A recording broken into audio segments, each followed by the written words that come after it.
Thank you, Senator.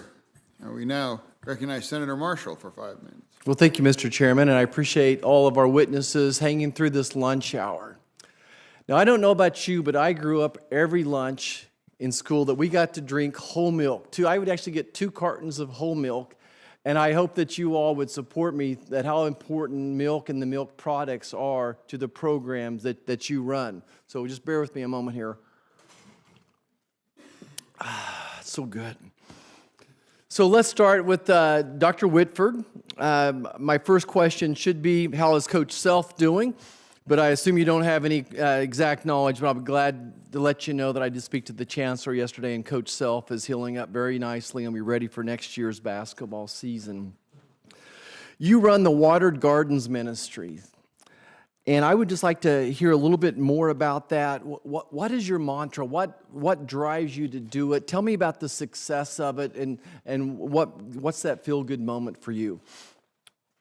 Thank you, Senator. There are many feel-good moments in this kind of work that we do, but certainly seeing people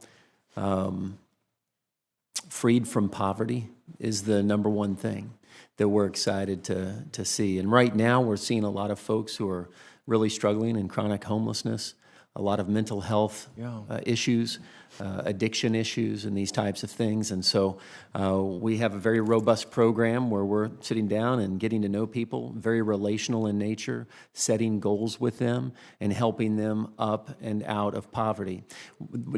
You know, and we measure a lot. I think it's important that charities like mine are outcome driven and really doing a good job of measuring key performance indicators, and we do that. Interestingly, before the pandemic, we were seeing about 64% of folks who would come into our shelter with no job at all leave with a job.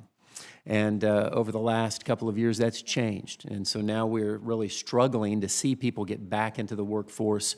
We're a little below 40% at this point of folks coming into shelter and then not leaving with a job. So what we track as successful exits out of our shelter have been dropping. So you've got to tell us why. How come? What are the barriers? Well, it really does seem that there's so much government largesse that's pouring into our communities, and it's not just mine. I mean, I have 11 pages of testimony from leaders across the United States that are fighting poverty that really are seeing perverse incentives from the amount of government help that's coming into the community. But it's not help that's able to discern. It's not a help that's investigative in nature. The very things we're doing with people on the ground in our own community, understanding the individual needs and what's really needed for that person,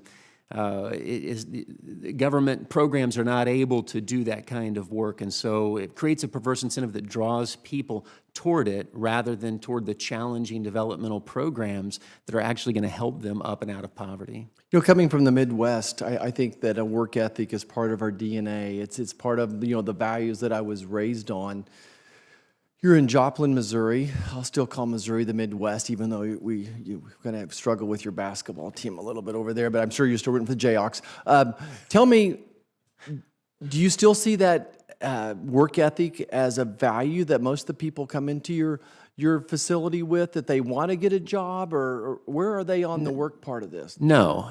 I'm seeing a lot of people coming in that don't have any intention or desire to work. There is an entitlement mentality that's become pervasive in our nation. We see it come through the doors of our mission every day. And then what we have to do is we have to be great sources of inspiration and to provide relational accountability in order to help people realize that they are created in the image of God, created in the image of a maker, and are therefore built and intended to make, to produce, and to contribute, not to be stuck on the receiving end of someone's benevolence. And then the long-term success, and you can define success how you want to, the folks that have a job, do they seem to be more fulfilled? Do they have purpose in life? Or are they bouncing back sooner? Yeah, absolutely. I mean, and this is what we find. That's why we do work first. So you come into our mission and we want to employ you right off the bat, because we don't just see a person who's disabled or a person who's lacking capacity, but people who have ability and capacity and potential.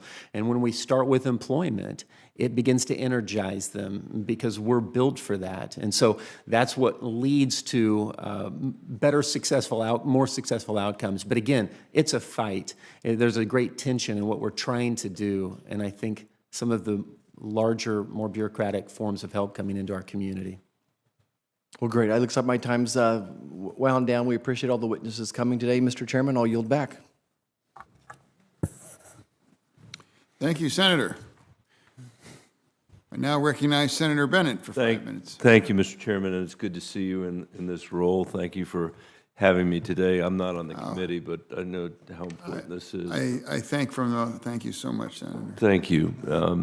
Senator Marshall, my mom is proud of you for drinking that milk. Thank you. Tell your mom, hey. I will. I'll tell her. She's probably the only person, that's not true. I was going to say the only person watching this, but that's not true. She's not actually. She's not watching it because she didn't know what you'd be doing. But I just wanted to come by because